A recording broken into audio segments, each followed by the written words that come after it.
Hello, my Facebook, YouTube, and Instagram community. I hope you guys have had a great weekend, or if you're watching this in the middle of the week, I hope you're having a great week. Today, I felt really called to share how this YouTube channel came to be, and the reason I thought it was important was because it's taken me a while to get here. To get here, I've had to embrace who I am and be comfortable in sharing my truth, and I think we could all use a little bit of that. So I grew up in less than ordinary circumstances. Well, who does? But I lost my mother at a very young age when I was about 8.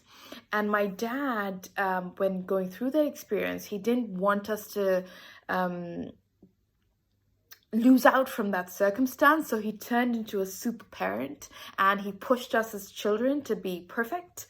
So we were pushed to be model children, model students, great at our jobs.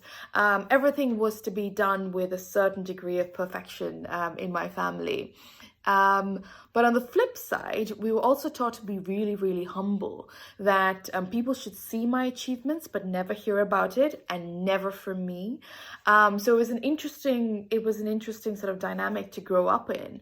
And also, if I ever came back from school with my grade card and say, "Hey Dad, I got straight A's and I got a 97 out of 100 on an exam," my dad would look really unimpressed and look me up and down and say, "Well, what happened to the other 3 marks?" and things like that. So it was strange for sure.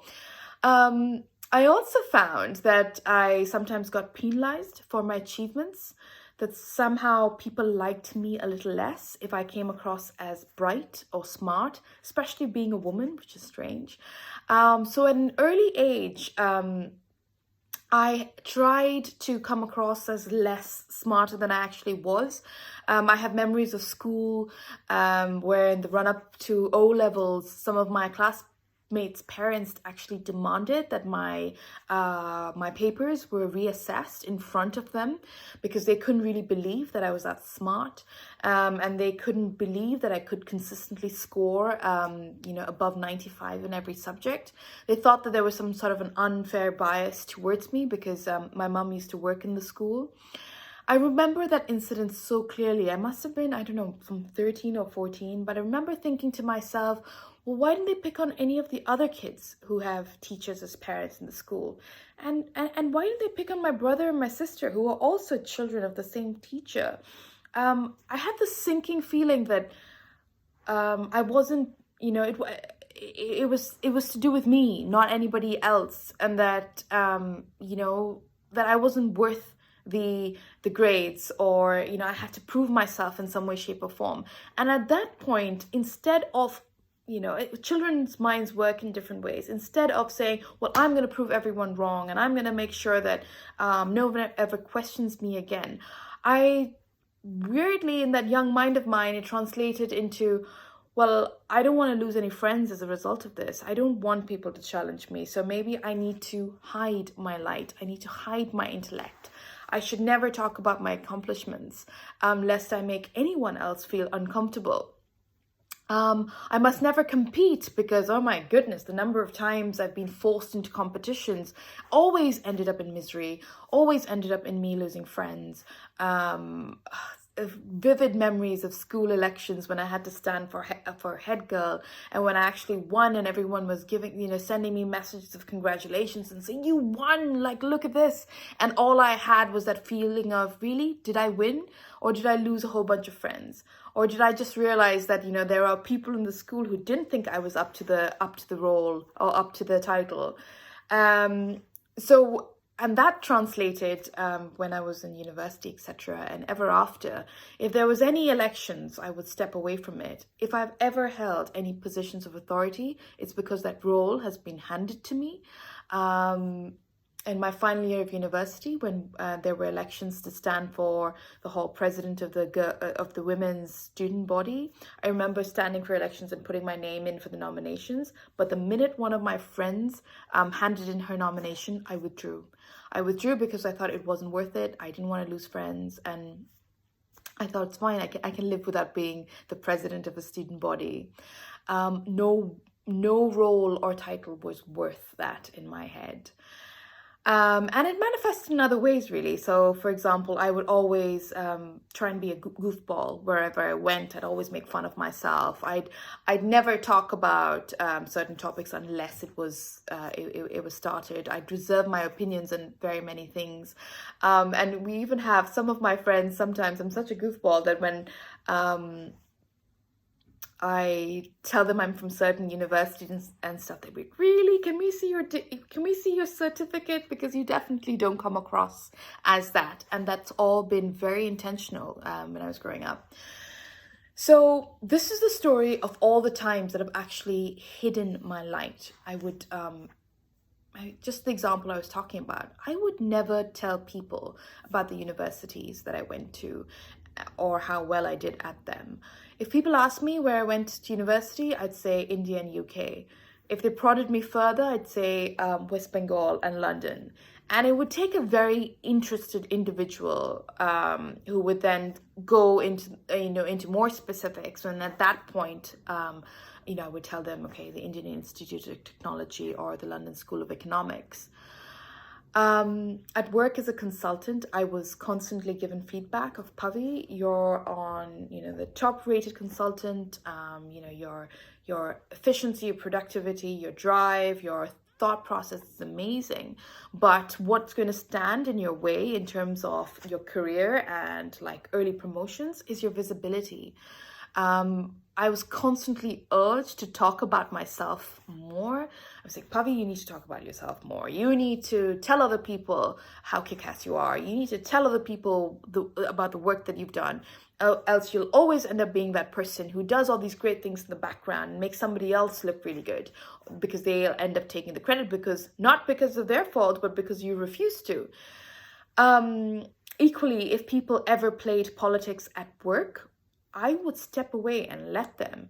I wish them success. I would step aside and tell myself, well, as long as I'm getting paid for what I do and I have success, I don't care.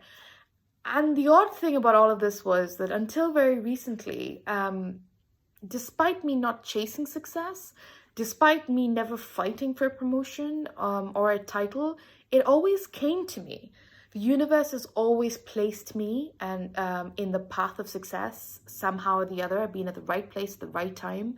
I like to think of it as having angels around me, because in terms of my bosses and my mentors, they always saw me and they recognized who I was, and they always did their level best to promote me, to support me, and to make sure that I had a voice. So more often than not, it was them giving me a platform and them giving me the permission to shine. And since they gave me the permission to shine, I shone. So while this story might sound like, oh, well, you've had all these experiences and it must have been terrible, it hasn't been terrible so far. And the cycle continues and continued. So people make assumptions about me because of my success. Despite all these efforts, people would say, oh, Pavi is so career-oriented, or she never wanted to start a family. She never wanted to be a mother. And these are the two things that, if you know me really well, that I treasure the most. The opportunity to be a mother, to be in a loving relationship, etc. So those are the things I really, really value, but it would never seem like that from the outside because of the certain perceived success that I've had. And even some of the best friends I have today as women, they didn't even venture to try and get to know me for the first 5 years of me knowing them, because they were intimidated in some way, shape, or form at how smart I was. And apparently thought that, you know what, it's best to steer clear of her. We probably won't have anything in common or anything to say to her. So I lived my life thinking, well, this is the way to live, right? I need to make other people feel comfortable in my presence. So I do that by making fun of myself or be that goofball so that I don't come across as intimidating to other people. And like I said, to be fair, I have mostly no regrets. But recently, I've started to acknowledge, and I can probably acknowledge more openly now, that while I mostly had no regrets, secretly, very secretly, I was yearning to be seen. I'd yearn for someone to see me for who I am, to see me as a strong, intelligent, capable, independent woman on one side, and see the feminine, the nurturing, the motherly, the affectionate, the goofball on the other, and love me, the whole package. Love me because I am kick-ass and not be intimidated by it. So with all thoughts that don't actually serve you in your life, there will be gentle sort of knocks in your way to kind of go, knock, knock, you need to change this. And if you don't heed it, like I didn't for the last 36 odd years, the knocks will get more persistent. It'll go from gentle knocks to persistent knocking to maybe then banging on the door. And then if you still make the mistake of not heeding it, they'll probably kick the door down. And then you'll be forced to spend a whole lot of time and money trying to fix that door. So, what is a belief that I've been getting gentle knocks to change? That belief was that I need someone else to give me a platform and the permission to shine and speak. That I couldn't do it myself. And if someone else didn't give me a platform, then I don't speak. And I was okay not sharing my truth. I tell you today, no, that's not okay. And it's not anyone else's fault other than myself. And if you're doing this, it's your fault as well. I mean, how dare you? How very dare you hide the gifts that you have been given, the things that make you beautiful, strong, and unique for fear of not being accepted? What message are you giving to the youths of this world? And when I say you, I'm really speaking to myself as well. And I have 2 nieces. I want to inspire them to be awesome, unique, and stand in their power every single day. If we all wanted to be just like each other, then why on earth do we just even exist? Why don't we just stop reproducing as the human race and just create drones who live life to a given set of instruction manuals and who look the same, who speak the same, who kind of have the same opinions, and there's like this herd sort of mentality going on there. Why do we think that there is not enough space for everyone to thrive in this world and shine their own unique light? Why do people, including myself, from years ago, propagate this mentality of lack by hiding our own light? Why? So I reached a point where I realized I can't do this anymore. I'm 37 years old and a godmother to 2 beautiful girls that I want to be unique and individual and strong, and I want to be their role model. I'm a mentor and coach to many, and I wouldn't want to encourage anyone to live this way. Therefore, I must not live this lie anymore. So I don't need other people to give me permission to be smart. I don't need other people's permission to be wacky. I don't need other people's permission to be independent. I don't need other people's permission to be spiritual. I don't need other people's permission to be career-oriented on one side and also want a family and a loving relationship. I don't need to be given permission or a platform to voice my own voice. I have a voice. I will create my own platform. And in doing so, I give other people permission to do the same. So this is the story of the birth of my YouTube channel. And so I'll introduce myself fully again. Hi, my name is Pavitra Susan Prakash. That name literally translates into pure, sacred grace and light. I'm a heart-centered, driven, high-performing, and compassionate woman. And my motto in life is to embrace it all. The ups, the downs, the sideways, our careers, our families, our spirituality, our mental health. I graduated from one of the premier institutes of engineering in India, the Indian Institute of Technology. And I followed that up by graduating with distinctions with my master's at the London School of Economics.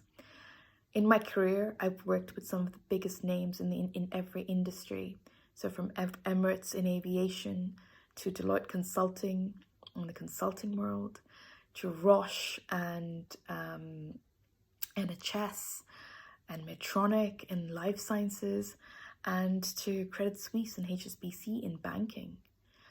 I am a coach and a mentor, and I help people with their careers. I help people find their path. I help people with their mental health and with their spirituality. My YouTube channel is an expression of who I am, the lessons I've learned in how to be successful at life, be it work, be it relationships, the relationships with ourselves and with other people.